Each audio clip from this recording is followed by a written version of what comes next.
ব্যাপারটা সরি বলার বা না বলার নয় নীলু, ব্যাপারটা আরো কমপ্লিকেটেড। আমি তো কিছুই বুঝতে পারছি না বিবি কি বলছে। আপনি কি বিবির সঙ্গে সরাসরি কথা বলুন না।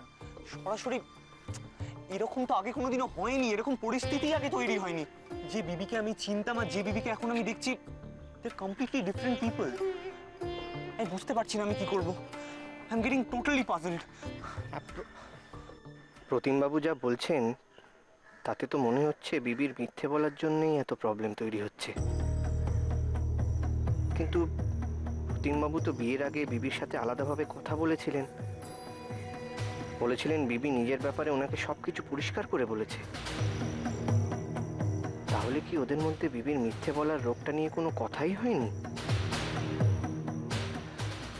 আচ্ছা প্রতিমবাবু, আমাকে একটা কথা বলুন তো, বিবি কি আপনাকে নিজের সম্পর্কে সব সত্যি কথা বলেছে? সেই জন্যই তো আমি ওকে পছন্দ করেছিলাম। বিবি এমন একজন মেয়ে যে নিজের ব্যাপারেও সেই লেভেলের অনেস্টিটাও শো করতে পারে। আমি জানি না আমি কি করব। আমি কিছুই বুঝে উঠতে পারছি না। তার মানে প্রতিমবাবু বিবির অসুখটা সম্পর্কে কিছুই জানেন না। প্রতিমবাবুকে কি বুঝিয়ে বলবো? সব জানলে উনি যেরকম মানুষ, বিবিকে নিশ্চয়ই সামলে নেবেন, একা ছেড়ে দেবেন না। একা হয়ে গেছি, বড্ড একা লাগছে।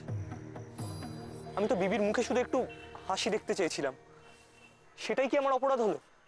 প্রতিমবাবু, আমি তো আপনাকে বলছি আপনি বিবির সঙ্গে কি কথা বলুন, ওকে জিজ্ঞেস করুন যে ও কি আপনাকে আরো কিছু বলতে চায়, এমন কিছু যেটা ও আপনাকে বলেনি, আপনি জানেন না ও সম্পর্কে। মানে প্রতিমবাবু, আপনি তো বলছেন যে আপনি বিবিকে চিনতে পারছেন না, ওকে একটা অন্য মানুষ লাগছে। দেখুন, এর পেছনে কিন্তু একটা কারণ আছে।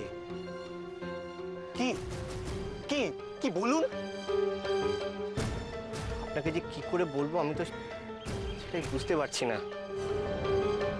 আচ্ছা প্রতিমবাবু, আমাকে একটা কথা বলুন তো, আপনি যদি বিবির সম্পর্কে একটা নতুন কিছু জানতে পারেন, এমন কিছু যেটা আপনাকে ওকে নতুন করে চেনাবে, তাহলে কি আপনি ধৈর্য হারিয়ে ফেলবেন? আপনি কি ওকে ছেড়ে চলে যাবেন? ছাড়তে তো পারবো না নীলু। আমি ওকে ভালোবেসে ফেলেছি, খুব বেশি ভালোবেসে ফেলেছি। ওর ভালো মন্দ সবটাকেই আমি খুব ভালোবাসি। ব্যাস, তাহলে ধরে নিন যে আপনাকে আপনার ভালোবাসা বাঁচাতেই বিবিকে সারিয়ে তুলতে হবে। সারিয়ে তুলতে হবে মানে? বিবির কি কোনো অসুখ?